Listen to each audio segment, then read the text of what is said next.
wayasanze ameze morale ngo ni nkeya cyane ibyo yaba metre yabimbwiye yaba ndetse na madame Scovia umuyobozi chairperson wa RMC nawe yabimbwiye ko vraiment yaba Ricard yaba Rigani kubyakira basa naho byabagoye barumva ko bafite ukuri barumva ko mu by'ukuri nta cyaha bafite ntibumva uburyo bari bafunze so nko kuri Ricard rero uko asobanura ibintu bye yaranabivuze hano yaguze itike y'indege amaze kugura itike y'indege indege iramusiga indege imusiga kubera visa abantu babyumve neza amaze kubura visa indege ikamusiga yasubiye kuri company yaguzeho itike y'indege ku madolari 800 yari yaguze itike y'indege bemera kumusubizamo amadolari 400 kimwe cya kabiri Ricard barayamusubiza amaze kuyasubiza abwirwa ko hari irindi tsinda ry'abafana n'abandi bantu muri aperi rizagenda ku munsi w'ejo ukurikiyeho Ricard icyo yakoze nta kindi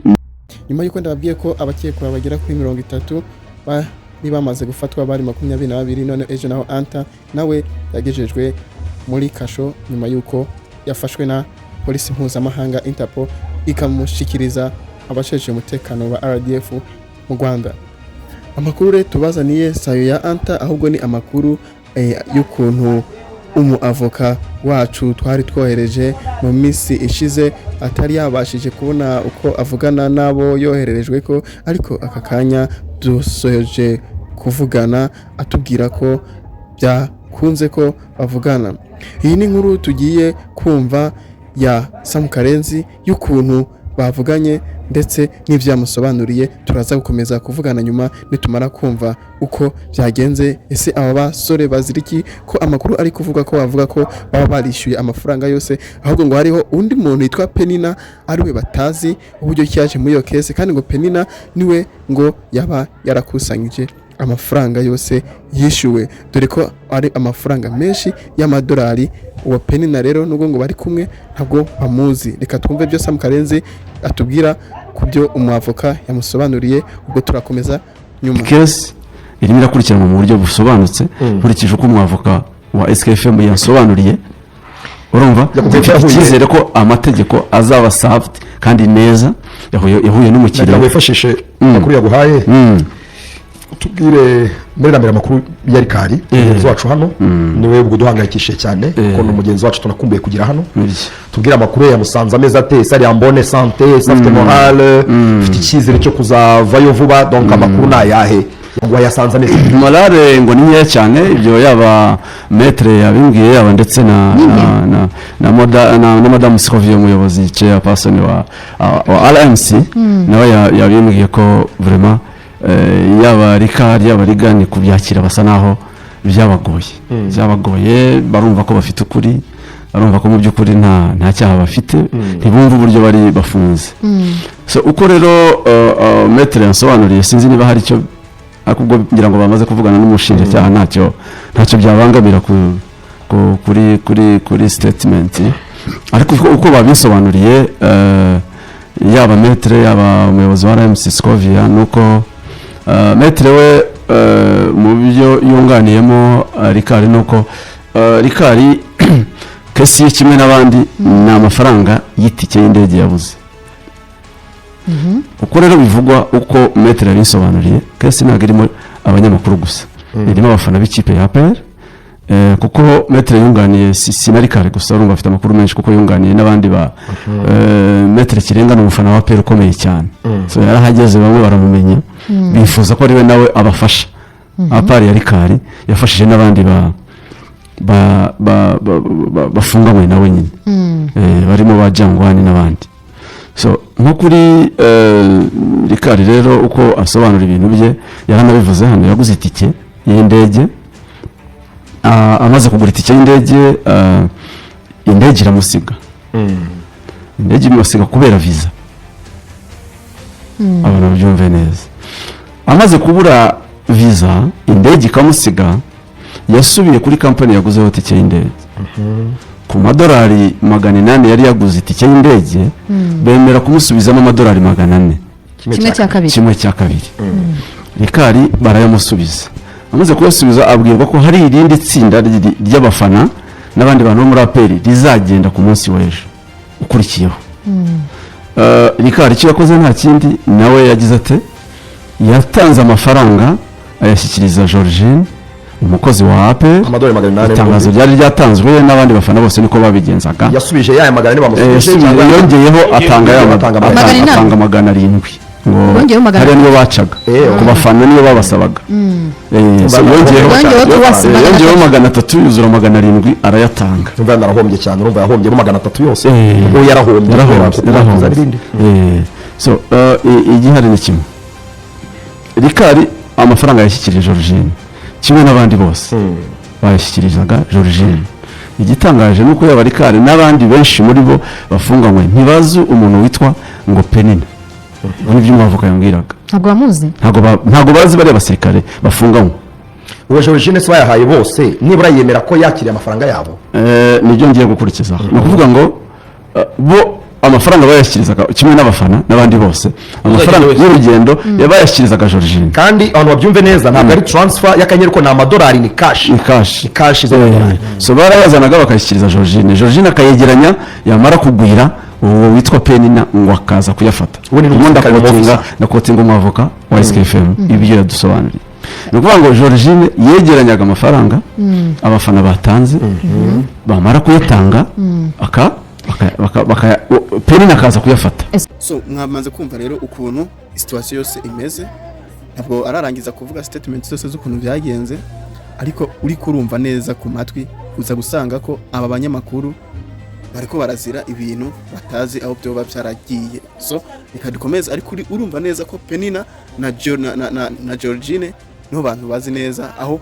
amafaranga baragiye. Niba Georgine nawe atahazi, ariko uwo Penina we arahazi. Bishyira ukiraho batanga amafaranga iyo liste cyangwa abafana bari bagiye kujyana guherekeza ikipe, nta hantu biyandikaga ko batanze amafaranga cyangwa bari nka itanze kandi kuvuga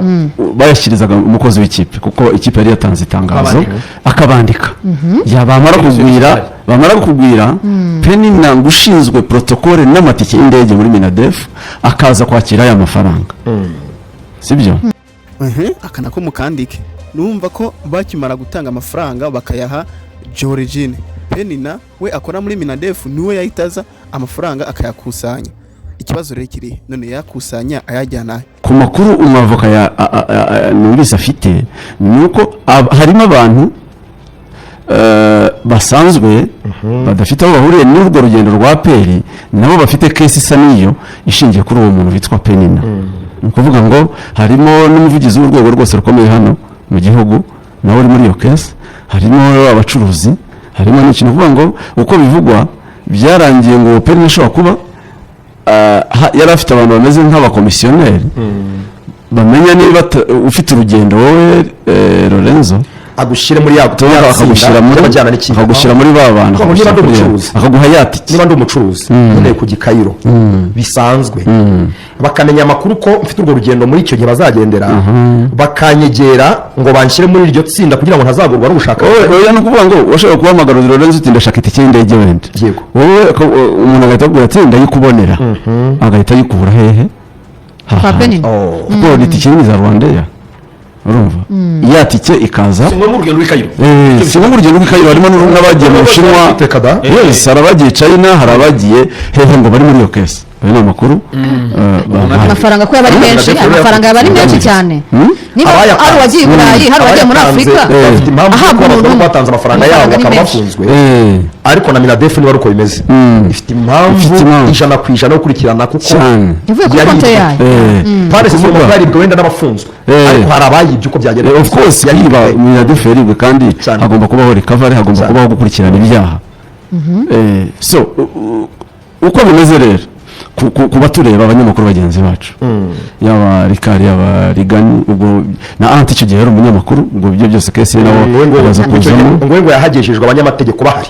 ngo ayo mafaranga yo kundi ruhande hari uwayibye, hari amafaranga yibye, uwo rero agomba kumenyekana. Kandi uko bigaragara abanyamakuru n'abanyamupira ntawo basha bafite bwo kwiba Minisiteri y'Ingabo, kuko nta hantu bari mufuka wabo begereye kubyo bakoramo, bari kujya kuri banki z'amafaranga ko bari mu no gutanga amakuru kugira ngo Minisiteri y'Ingabo ifate uwayibye, recovery inayagarura ihame wenye abayibye kandi bagarure ya mafaranga cyane rwose. Icyo twakabaye nk'abanyamakuru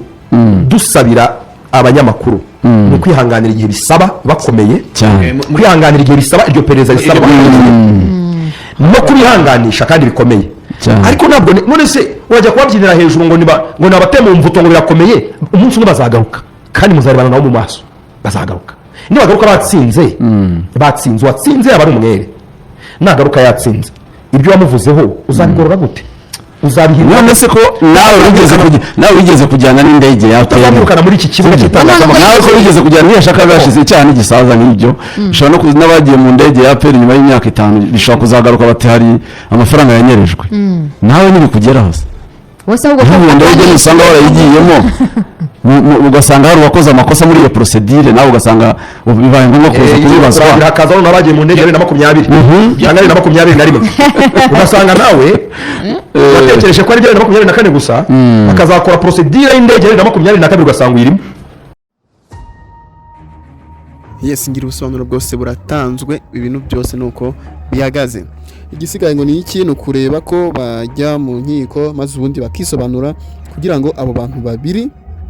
nibo numva ko baba bazi aho amafaranga yose ari. Nanze kubavuga amazina ngira mwabumvise harimo Penina na Georgine nibo bamenya ngo finally ya amafaranga yabaragiye.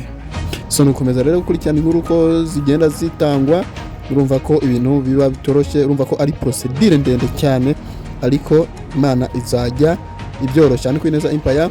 tuzasubire ku yindi video y'ubutaha niba utarakora subscribe nicyo gihe ngo uyikore kugira ngo ntugende utayikoze n'andi makuru uzajya yabona ku gihe murakoze.